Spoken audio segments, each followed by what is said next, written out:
नमस्कार, शाम 7 बजे के समाचारों में आपका स्वागत है। मैं दिलशाद। बुलेटिन की शुरुआत करें इससे पहले जल्दी से डालते हैं उन खबरों पर नजर जो दिन भर बनी रही सुर्खियां यानी हेडलाइंस पर एक नजर।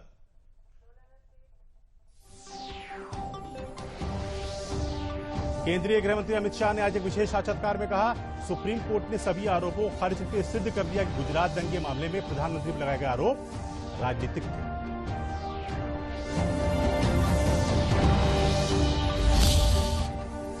आपातकाल की आज 47वीं बरसी है। गृह मंत्री अमित शाह और रक्षा मंत्री राजनाथ सिंह ने ट्वीट कर कांग्रेस पर बोला चौतरफा हमला। कहा, कांग्रेस ने आपातकाल थोपकर निर्दयता में विदेशी शासन को ही पीछे छोड़ा।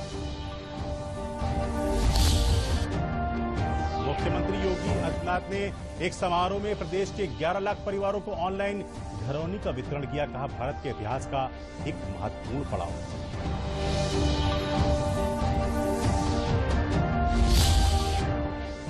और बसपा प्रमुख मायावती ने राष्ट्रपति पद की उम्मीदवार द्रौपदी मुर्मू को समर्थन देने का लखनऊ में किया ऐलान। कहा, यह निर्णय योग्य और कर्मठ आदिवासी महिला तथा पार्टी की मूवमेंट को ध्यान में रखकर किया गया।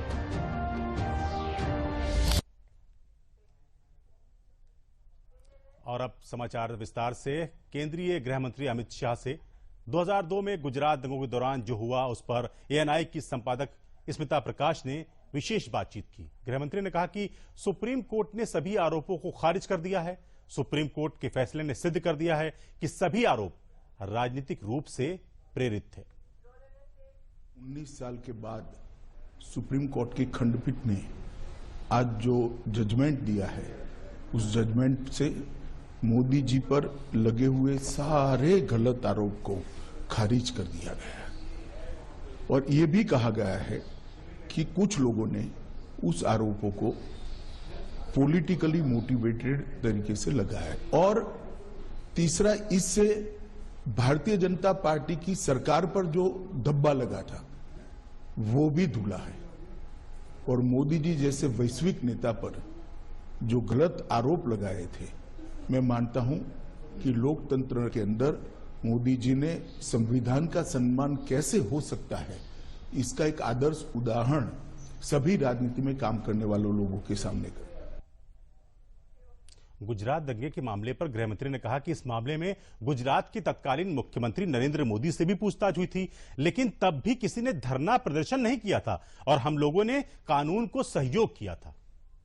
मोदी जी की भी पूछताछ हुई थी, किसी ने धरना प्रदर्शन नहीं करा था। देश भर से कार्यकर्ता आकर मोदी जी के समर्थन में सॉलिडारिटी के लिए खड़े नहीं हुए थे। हम कानून को कोऑपरेट किए थे। मेरी भी अरेस्ट हुई थी, कोई धरना प्रदर्शन नहीं करे थे। और जब सत्य इतनी लंबी लड़ाई के बाद बाहर आता है विजयी होकर, तो सोने से भी ज्यादा उसकी चमक होती है। और मुझे बहुत अच्छा लग रहा है कि आज जिन लोगों ने भी मोदी जी पर आरोप लगाए थे, अगर उनकी अंतरात्मा है तो उन्होंने मोदी जी की और भारतीय जनता पार्टी की क्षमा मांगनी चाहिए। गुजरात दंगों को रोकने के लिए पुलिस और अधिकारियों की कथित टिप्पणी पर गृहमंत्री ने कहा कि यह आरोप बीजेपी विरोधी राजनीतिक पार्टियों, विशेष विचारधारा वाले पत्रकार और एनजीओ ने मिलकर रचा था। इन आरोपों का प्रचार किया गया जिसे लोगों ने सच मान लिया। भारतीय जनता पार्टी की विरोधी राजनीतिक पार्टियां, कुछ आइडियोलॉजी के लिए राजनीति में आए हुए पत्रकार और कुछ एनजीओ ने मिलकर, एक त्रिकूट ने मिलकर ये आरोपों को इतना प्रचारित किया और इसका इकोसिस्टम भी इतना मजबूत था कि धीरे धीरे झूठ को ही सब सत्य मानने लगे। वहीं केंद्रीय गृह मंत्री अमित शाह ने आपातकाल के 47वें साल पर कांग्रेस पर चौतरफा हमला बोला। अमित शाह ने ट्वीट किया कि 1975 में आज ही के दिन कांग्रेस ने सत्ता मोह में रातों रात हर भारतीयों के संवैधानिक अधिकारों को छीनकर आपातकाल थोपा और निर्दयता में विदेशी शासन को भी पीछे छोड़ दिया। इस तानाशाही मानसिकता के विरुद्ध लोकतंत्र की पुनर्स्थापना के महायज्ञ में अपना सर्वस्व अर्पण करने वाले सभी देशभक्तों को नमन। वहीं रक्षा मंत्री राजनाथ सिंह ने अपने ट्वीट संदेश में कहा कि आज से 47 साल पहले भारत में आपातकाल का लागू होना इस देश के इतिहास का ऐसा काला अध्याय है जिसे कभी भूला नहीं जा सकता। आज के दिन सभी भारतवासियों को लोकतंत्र की रक्षा के प्रति न केवल स्वयं को समर्पित करना चाहिए बल्कि संविधान और संस्थाओं की गरिमा बनाए रखने का भी संकल्प लेना चाहिए। चलिए आगे बढ़ते हैं। मुख्यमंत्री योगी आदित्यनाथ ने आज लखनऊ में स्वामित्व योजना के अंतर्गत 11 लाख ग्रामीण आवासीय अधिकार अभिलेख यानी घरौनी का ऑनलाइन वितरण किया। इस अवसर पर मुख्यमंत्री ने कहा कि आज के इस अवसर पे उत्तर प्रदेश के ग्रामीण क्षेत्र के 34 लाख परिवार ऐसे होंगे जिनके पास अपनी जमीन का आवासीय पट्टा भी उनके नाम पर होगा। वो उसके नाम पर अपना व्यवसाय, बैंक से लोन लेने जैसे कामों को कर सकते हैं। उन्होंने कहा कि हम भारत के संविधान के अनुरूप भारत के लोकतंत्र को आगे बढ़ाने का काम करेंगे। इस संकल्प के साथ घरौनी वितरण का यह कार्यक्रम भारत के लोकतंत्र के इतिहास का एक बहुत महत्वपूर्ण पड़ाव है। भारत के लोकतंत्र को हम आगे बढ़ाने का कार्य करेंगे। इस संकल्प के साथ घरौनी वितरण का एक कार्यक्रम भारत के लोकतंत्र के इतिहास का एक बहुत महत्वपूर्ण पड़ाव है। आज के कार्यक्रम के साथ ही अब उत्तर प्रदेश में 34 लाख परिवार ऐसे होंगे ग्रामीण क्षेत्र में जिनके पास अपनी जमीन का आवासीय पट्टा भी उनके नाम पर होगा और वह उसके नाम पर कोई भी अपना कार्यक्रम, व्यवसाय, बैंक से लोन लेने या लेन देन के कार्यक्रमों के साथ अपनी जमीन को आगे बढ़ा सकते हैं। इसके लिए मैं आप सबको हृदय से बधाई देता हूं, अपनी शुभकामनाएं भी देता हूं। वास्तव में हम सब आभारी हैं प्रधानमंत्री मोदी जी के, जिनके प्रयास से पूरे देश के अंदर अप्रैल 2020 में ग्रामीण आवासीय अभिलेख उपलब्ध कराने का एक अभिनव कार्यक्रम प्रारंभ हुआ और ये केवल एक कार्यक्रम नहीं था, इसमें तकनीक भी है और इसमें हर गांव में रहने वाले व्यक्ति को उसकी जहां पर उसका मकान है, पुश्तैनी मकान है, उस मकान की जमीन का अभिलेख उसके नाम पर नामांतरण करते हुए उसका मालिकाना हक उपलब्ध कराने का भी एक अभियान है। और मुझे बताते हुए प्रसन्नता है कि उत्तर प्रदेश में अब तक 34 लाख से अधिक परिवारों को घरौनी वितरण का कार्यक्रम सफलतापूर्वक आज संपन्न होने जा रहा है। तो पूरे प्रदेश के साथ देवरिया के प्रेक्षागृह में आज चयनित लाभार्थियों को कृषि मंत्री सूर्य प्रताप शाही और देवरिया सांसद डॉक्टर रमापति राम त्रिपाठी द्वारा सरकार की महत्वाकांक्षी स्वामित्व योजना के तहत घरौनी वितरण किया गया। लगभग 1 दर्जन महिला पुरुषों को मंच से घरौनी वितरण किया गया। कार्यक्रम को संबोधित करते हुए सूर्य प्रताप शाही ने कहा, आज आम नागरिक को घरौनी सौंपकर अनेक विवादों से मुक्ति दिलाने का काम डबल इंजन की सरकार कर रही है। अब इस कागज के सहारे बैंक से लोन लेकर व्यवसाय करना आसान हो जाएगा। उनके आवास का स्वामित्व का अधिकार दिया गया, जिसके माध्यम से वो अब बैंकों से संपर्क करके अपने मकान के लिए बनाने के लिए अच्छे लोन ले सकते हैं, अच्छा मकान बना सकते हैं। रोजगार करना चाहें तो उसको भी रेहन रख करके वो उससे लोन लेकर के रोजगार कर सकते हैं। वहीं प्रदेश के मुख्यमंत्री योगी आदित्यनाथ द्वारा लखनऊ में ग्रामीणों को घरौनी वितरण कार्यक्रम के तहत वाराणसी के मंडल आयुक्त सभागार में मंडलायुक्त दीपक अग्रवाल और जिलाधिकारी कौशल राज शर्मा ने उपस्थित ग्रामीणों को उनके घर का स्वामित्व पत्र प्रदान किया। इस मौके पर जिलाधिकारी ने बताया कि सरकार की यह महत्वाकांक्षी योजना है जिससे ग्रामीणों को उनके घर का स्वामित्व प्रमाण पत्र मिल सके, जिससे उनको जहां बैंक से लोन लेने में आसानी रहेगी तो वहीं घर से संबंधित किसी विवाद की स्थिति भी नहीं रहेगी, जो कि ग्रामीणों को खुशहाल जीवन में लाभ प्रदान करेगा। वहीं पर ग्रामीणों ने सरकार के इस कार्यक्रम की सराहना की। ड्रोन सर्वे के माध्यम से हमारे लगभग 90% गांव का कार्य पूरा हो चुका है।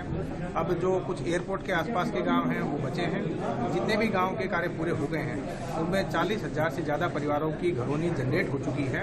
आज माननीय मुख्यमंत्री जी के द्वारा लखनऊ में राज्य स्तरीय कार्यक्रम करके घरौनी का डिस्ट्रीब्यूशन किया गया है, जिसमें जनपद के भी 2 लैंड ओनर्स हैं वो शामिल हो रहे हैं। लाइव उनको वहां पे घरौनी का वितरण हुआ है। उन्हीं के मार्गदर्शन में आज जनपद पे भी यहाँ पे घरौनी वितरण है और उसमें 10-10 लोगों को तीनों तहसीलों से बुला के 30 लोगों का घरौनी डिस्ट्रीब्यूशन माननीय मंडल महोदय के कर कमरों से कराया गया है।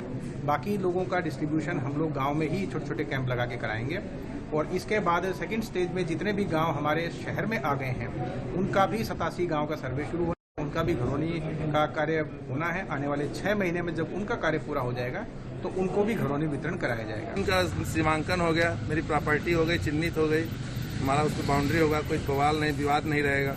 जो मेरी पुश्तैनी जमीन थी हमारे हक में आ गई। देश में 25 जून 1975 को लागू किए गए आपातकाल के विरोध में भाजपा हर साल काला दिवस मनाती है। इसी के तहत आज लखनऊ में भाजपा कार्यालय में 25 जून 1975 को लोकतंत्र के काला अध्याय आपातकाल के विरोध में आवाज उठाने वाले लोकतंत्र रक्षक सेनानियों का सम्मान समारोह आयोजित किया गया। सम्मान समारोह में प्रदेश के उप मुख्यमंत्री ब्रजेश पाठक ने लोकतंत्र रक्षक सेनानियों का सम्मानित किया। उन्होंने कहा कि सत्ता के लालच में एक परिवार ने देश पर आपातकाल थोपा था। 47 वर्ष पूर्व कांग्रेस द्वारा थोपा गया आपातकाल देश के प्रजातंत्र पर किया गया सबसे बड़ा और कायराना हमला था।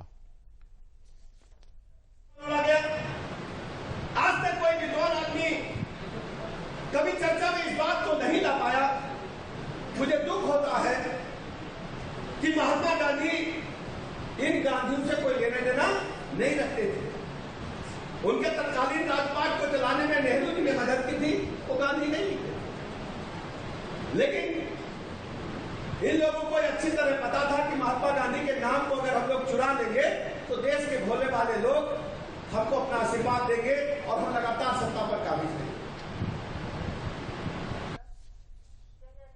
वहीं प्रदेश के उप मुख्यमंत्री केशव प्रसाद मौर्य आज एक दिवसीय दौरे पर प्रयागराज में पार्टी पदाधिकारियों से मुलाकात कर ग्राम विकास योजनाओं की चल रही प्रगति रिपोर्ट पर उन्होंने समीक्षा बैठक की। बाद में उन्होंने मीडिया से बातचीत में आपातकाल की भर्त्सना करते हुए कांग्रेस को नसीहत दी कि लोकतंत्र की बात उसे शोभा नहीं देती। इतिहास का 25 जून 1975 यह एक काला अध्याय शुरू करने का प्रयास था। आपातकाल के माध्यम से कांग्रेस की उस समय की प्रधानमंत्री श्रीमती इंदिरा गांधी जी ने लोकतंत्र की हत्या करने का जो प्रयास किया था, जिसके कारण लोगों को देश में अपनी बात कहने का जो अधिकार संविधान ने दिया था उससे वंचित कर दिया गया था। मीडिया को पर सेंसर लागू कर दिया गया था और पूरा देश 25 जून 1975 से आपातकाल की जो शुरुआत हुई उसे एक काले अध्याय के रूप में जानता है। और जिस प्रकार से श्रीमती इंदिरा गांधी की चुनाव में गड़बड़ी के बाद, इलाहाबाद उच्च न्यायालय के फैसले के बाद आपातकाल को लाया गया, उसे दृष्टिगत रखते हुए मैं यह मानता हूं कि कांग्रेस के द्वारा जब कभी लोकतंत्र की बात की जाती है तो वह शोभा नहीं देती है। आज भारतीय जनता पार्टी के वाराणसी में आपातकाल के दौरान हुई जातियों और उत्पीड़न को याद करते हुए आपातकाल का काला दिवस मनाया गया। इस कार्यक्रम के मुख्य अतिथि केंद्रीय मंत्री महेंद्र नाथ पांडे थे। महेंद्र नाथ पांडे ने बताया कि सिर्फ इंदिरा गांधी ने अपने 70 लोगों के लिए आपातकाल को लागू किया था। ये भारतीय लोकतंत्र के लिए एक और काला अध्याय था। इस दिवस को हम लोग इसलिए मनाते हैं जिससे कि भारतीय लोकतंत्र जिंदा रहे और भारतीय लोकतंत्र को जन जन तक मजबूत बनाने का काम हो।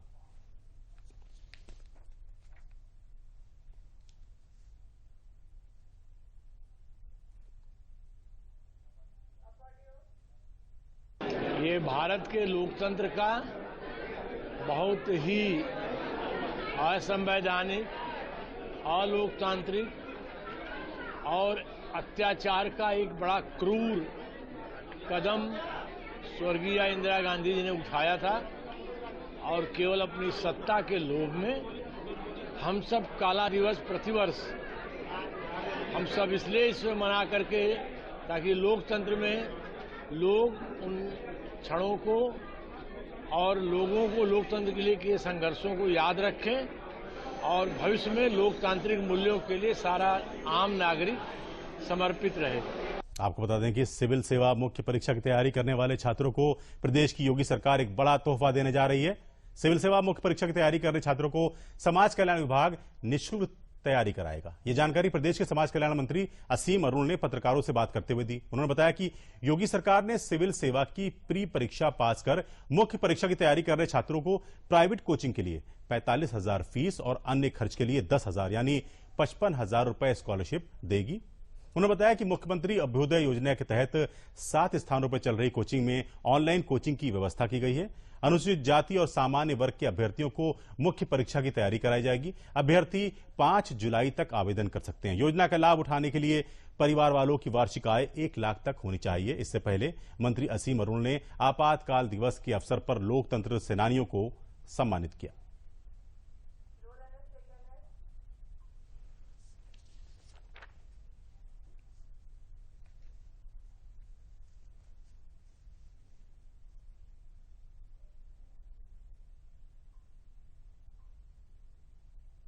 योगी सरकार ने निर्णय किया है कि जिन बच्चों ने यूपीएससी की प्री की परीक्षा पास की है अभी उनको 2 तरीके से मदद की जाए। वो कहीं भी कोचिंग करना चाहते हैं निजी क्षेत्र में तो उनको 45,000 रुपए तक का फीस का स्कॉलरशिप दी जाएगी और 10,000 रुपए अन्य खर्चे के लिए यानी टोटल 55,000 रुपए दिए जाएंगे। इसके अलावा मुख्यमंत्री अभ्युदय योजना के तहत 7 स्थानों पर कोचिंग चल रही है। ऑनलाइन कोचिंग की व्यवस्था की गई है जिससे कि सभी बच्चे इसमें प्रतिभाग कर सकते हैं। तो 2 तरीके हैं जिससे कि बच्चे प्रतिभाग करेंगे। मुख्यमंत्री योगी आदित्यनाथ के ड्रीम प्रोजेक्ट बुंदेलखंड एक्सप्रेसवे का निर्माण कार्य लगभग पूरा हो चुका है। संभावना यह है कि जुलाई महीने में प्रधानमंत्री नरेंद्र मोदी एक्सप्रेसवे का शुभारंभ कर सकते हैं। प्रदेश के अपर मुख्य सचिव गृह अवनीश अवस्थी ने आज बांदा पहुंचकर एक्सप्रेसवे का हवाई व सड़क मार्ग से निरीक्षण किया। इस दौरान अपर मुख्य सचिव अवनीश अवस्थी ने एक्सप्रेसवे में केन नदी के ऊपर बने पुल का निरीक्षण किया और जनपद के वरिष्ठ अधिकारियों के साथ समीक्षा बैठक भी की।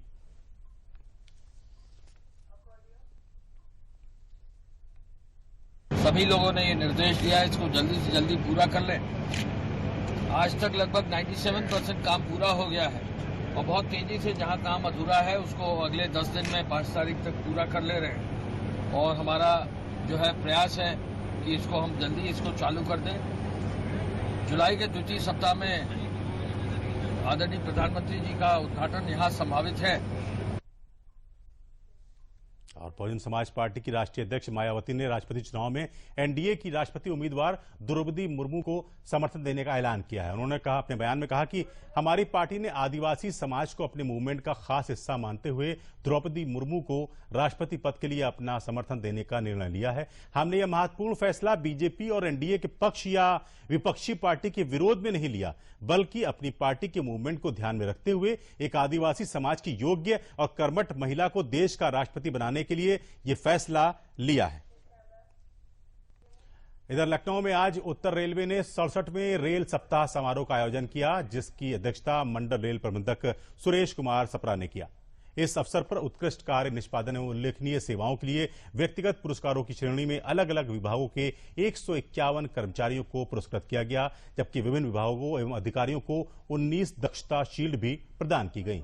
इसके अतिरिक्त कोविड-19 के दौरान उल्लेखनीय सेवाएं प्रदान करने वाले चिकित्सा विभाग के 14 कर्मचारियों को भी सम्मानित किया गया। इस अवसर पर मंडल रेल प्रबंधक सुरेश कुमार सप्रा ने संबोधित करते हुए कहा कि कर्मचारी भविष्य में भी किसी प्रकार की अनुकरणीय कार्य पद्धति का पालन करेंगे। इस अवसर पर उत्तर रेलवे महिला कल्याण संगठन लखनऊ की अध्यक्ष नीतू सप्रा, वरिष्ठ मंडल कार्मिक अधिकारी बबल यादव और वरिष्ठ मंडल प्रबंधक उत्तर रेलवे रेखा शर्मा भी उपस्थित रहीं।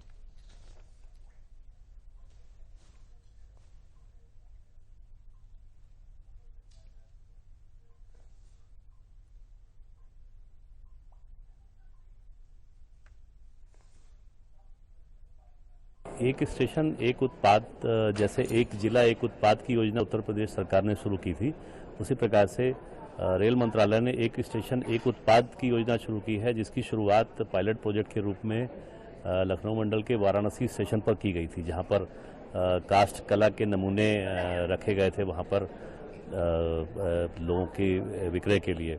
तो इस योजना में 15 दिन के लिए एक कुछ स्पेस अलॉट किया जाता है किसी कारीगर को। इसमें कोई बिचौलिया नहीं होता है, इसमें कारीगर सीधे अप्लाई कर सकता है और अगर एक से अधिक एप्लीकेशंस होती हैं तो उस केस में लॉटरी से उसका डिसाइड किया जाता है। तो 15 दिन के लिए ये एक स्पेस दिया जाता है स्टेशन पर, और जो भी उस स्टेशन के की जो भी विशेषता है, जैसे भदोई में कारपेट का है या लखनऊ में चिकनकारी का है, तो उस स्टेशन का जो विशेष उत्पाद होता है उसको वहाँ पे प्रदर्शित किया जाता है विक्रय के लिए। इसके लिए मकसद है कि जो हमारे कारीगर जो मार्केटिंग नहीं कर सकते, जो बड़े शहरों में बाजार तक अपना सामान सस्ते दामों पर नहीं पहुंचा सकते, उनको ये एक विशेष प्रोत्साहन योजना है कि वो अपने निकट के करें और उसको विक्रय करें। प्रदेश के वित्त एवं संसदीय कार्य मंत्री सुरेश कुमार खन्ना ने आज शाहजहांपुर के रोजा क्षेत्र में महादानी भामाशाह की प्रतिमा का अनावरण किया। इसके बाद उन्होंने ग्राम रमापुर बरकतपुर में 30 गायों के लिए बनाई गई गौशालाओं का उद्घाटन किया। गांव में उन्होंने अमृत सरोवर के निर्माण की भी प्रगति देखी। इस अवसर पर गौशालाओं में जाकर वित्त मंत्री ने अपने हाथों से गायों को हरा चारा व गुड़ और चना भी खिलाया। वित्त मंत्री ने मीडिया से बात करते हुए कहा कि धन तो अधिकतर लोगों के पास होता है, लेकिन उसका सदुपयोग अगर करना है तो महादानी भामाशाह से सीख लें। उन्होंने जिस प्रकार महाराणा प्रताप को लड़ाई लड़ने के लिए धन की कमी देखते हुए दौलत का मोह न करते हुए सारा खजाना महाराणा प्रताप को सौंप दिया था, उसी प्रकार हर धनाढ्य व्यक्ति को उनसे दान करने की प्रेरणा लेनी चाहिए। सभी धनाढ्यों के लिए एक प्रेरणा है, जितने भी धनाढ्य शाहजहांपुर में हैं, कि उनका आदरणीय भामाशाह जी ने एक रास्ता दिखाया, इतिहास में अपना नाम अमर किया, इसलिए कि उन्होंने महाराणा प्रताप के और हमारे सेना की 17 साल तक मदद की। इसलिए यहाँ पर स्थापित मिश्रा जी, संतोष शुक्ला जी, और मैं समझता हूँ खन्ना जी कि सभी जितने भी संपन्न व्यक्ति हैं, जो संसाधन युक्त व्यक्ति हैं, उन लोगों के लिए एक प्रेरणा है कि वो भी लोग किसी न किसी रूप में दान करें, दानवीर बने और इसी प्रकार से अपना नाम इतिहास में अमर करें। और प्रधानमंत्री आवास योजना शहरी के आज 7 साल पूरे हो गए हैं। आवास और शहरी मामलों के मंत्रालय ने प्रधानमंत्री आवास योजना शहरी के 7 साल पूरे होने का जश्न मनाते हुए शुक्रवार को एक वर्चुअल कार्यक्रम का आयोजन किया। इस योजना को प्रधानमंत्री ने 25 जून 2015 को लॉन्च किया था। इस कार्यक्रम की अध्यक्षता आवास और शहरी मामलों के मंत्रालय के सचिव मनोज जोशी ने की और इसमें मंत्रालय के वरिष्ठ अधिकारी, राज्यों और केंद्र शासित प्रदेशों के प्रधान सचिव, राज्यों और केंद्र शासित प्रदेशों के एमडी और केंद्र और राज्य सरकारों के हितधारकों ने हिस्सा लिया। प्रधानमंत्री के सभी के लिए आवास के दृष्टिकोण के अनुरूप 68.31 लाख करोड़ के कुल निवेश के साथ पीएमएवाईयू ने अब तक 123 लाख आवास स्वीकृत किए हैं, जिनमें से 61 लाख घर लाभार्थियों को आवंटित कर दिए गए हैं। इस योजना के तहत निर्माण कार्य के कारण 423 lakh metric ton cement, 96 lakh metric ton steel की खपत हुई है, जबकि 239 लाख नौकरियों का भी आयोजन हुआ है।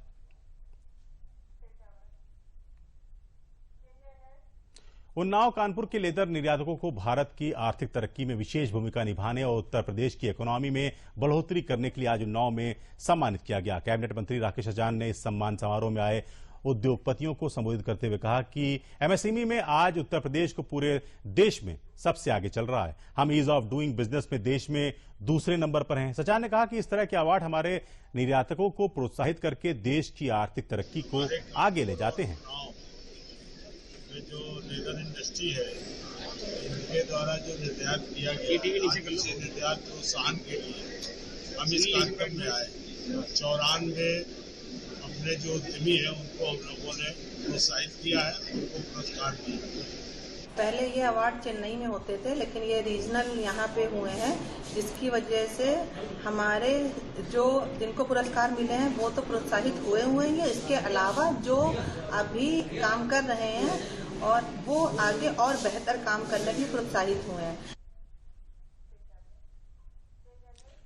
वहीं प्रधानमंत्री स्वनिधि वेंडर्स आत्मनिर्भर योजना से रेहड़ी खोमचे वालों के सपने साकार हो रहे हैं। कोरोना काल में लॉकडाउन होने से रेहड़ी पटरी वाले और खोमचे वाले बेरोजगार हो गए थे। केंद्र सरकार ने प्रधानमंत्री स्वनिधि योजना के तहत उन्हें रोजगार करने के लिए 10-10 हजार रुपए का ऋण मुहैया कराया था। मथुरा में वेंडिंग जोन का लोकार्पण मेयर और नगर आयुक्त ने संयुक्त रूप से किया। मेयर डॉक्टर मुकेश आर्यबंधु ने बताया कि नगर निगम द्वारा स्ट्रीट वेंडर्स को व्यवस्थित किए जाने का काम लगातार किया जा रहा है, जिससे नगर को सुंदर बनाते हुए स्ट्रीट वेंडर्स की न्यूनतम आय सुनिश्चित कराई जा सके। उन्होंने बताया कि टीबी अस्पताल के सामने निर्मित वेंडिंग जोन में 70 स्ट्रीट वेंडर्स को व्यवस्थित किया गया है। अगले चरण में नगर निगम चौराहा, प्रेम मंदिर एवं रमण रेती क्षेत्र के आसपास लगने वाले ठेला, ढकेल एवं पटरी दुकानदारों को भी वेंडिंग जोन तैयार कर व्यवस्थित किया जाएगा। वेंडिंग जोन का संचालन सुचारू रूप से हो गया है। ये वेंडिंग जोन अटल्ला चुंगी के पास सार्वजनिक स्थल रोड के बगल की भूमि में ये बनाया गया है। यहाँ पे लगभग 70 वेंडर्स की जगह है, जिसमें से 65 वेंडर्स यहाँ पे लगाए गए हैं। कुछ सब्जी वाले हैं, कुछ फल वाले हैं, और जो टायर पंक्चर और जो परचून की दुकान होती है उनको भी यहाँ पे व्यवस्थित किया गया है। जी, हमको सरकार ने लॉकडाउन में बहुत फायदा दिया। हमको 10,000 रुपये ढकेल लगाने के लिए भी दिए, उससे हमको बहुत मदद मिली। और अब सरकार ने हमको जो है नए से एक ऐसी जगह दे दी है, उसकी व्यवस्था फर दे दिया है, उससे हमको बहुत लाभ मिल रहा है। सरकार का इस समय हम बहुत धन्यवाद देते हैं। फिरोजाबाद की बेटी योग शिक्षिका अर्पिता राठौर और सुमन राठौर ने वर्ल्ड रिकॉर्ड में नाम दर्ज करवाकर अपने प्रदेश का मान बढ़ाया है। इस India book world record award के लिए नॉमिनेशन राजस्थान से एनएपीएस योगा सेंटर के संस्थापक योगाचार्य नरेश कुमार सैनी ने किया था। इस वैश्विक स्तरीय इवेंट में America, England, Malaysia, Singapore, Vietnam, Nepal, Bhutan, Bangladesh, Australia आदि देशों से 1009 प्रतिभागियों ने भाग लेकर सामूहिक विश्व कीर्तिमान को रचने में अपना योगदान दिया। 2 सगी बहनों ने योगा से अपनी बीमारियों को दूर कर अन्य लोगों को भी निरोग बनाने की ठान ली और उन्होंने योगा के प्रति अपनी रुचि बढ़ाते हुए India book of world record में अपने नाम दर्ज कराकर मेडल व सर्टिफिकेट हासिल किए।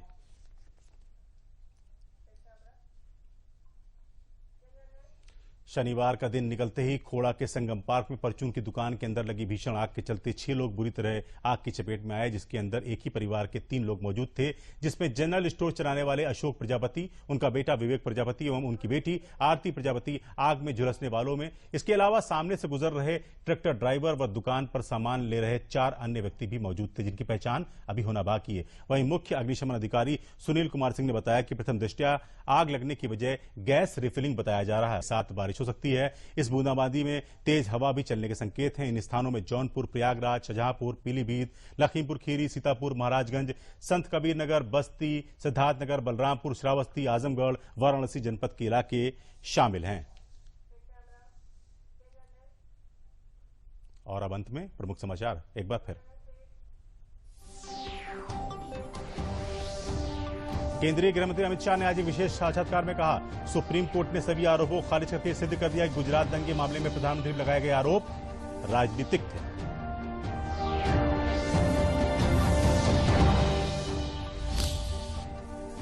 आपातकाल की आज 47वीं बरसी है। गृहमंत्री अमित शाह और रक्षा मंत्री राजनाथ सिंह ने ट्वीट कर कांग्रेस पर बोला चौतरफा हमला। कहा, कांग्रेस ने आपातकाल थोपकर निर्दयता में विदेशी शासन को भी पीछे छोड़ा।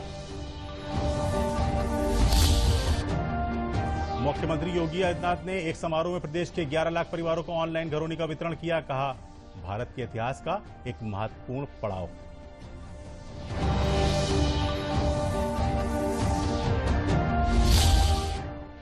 और बसपा प्रमुख मायावती ने राष्ट्रपति पद की उम्मीदवार द्रौपदी मुर्मू को समर्थन देने का लखनऊ में किया ऐलान। कहा, यह निर्णय योग्य और कर्मठ आदिवासी महिला तथा पार्टी के मूवमेंट को ध्यान में रख के किया गया।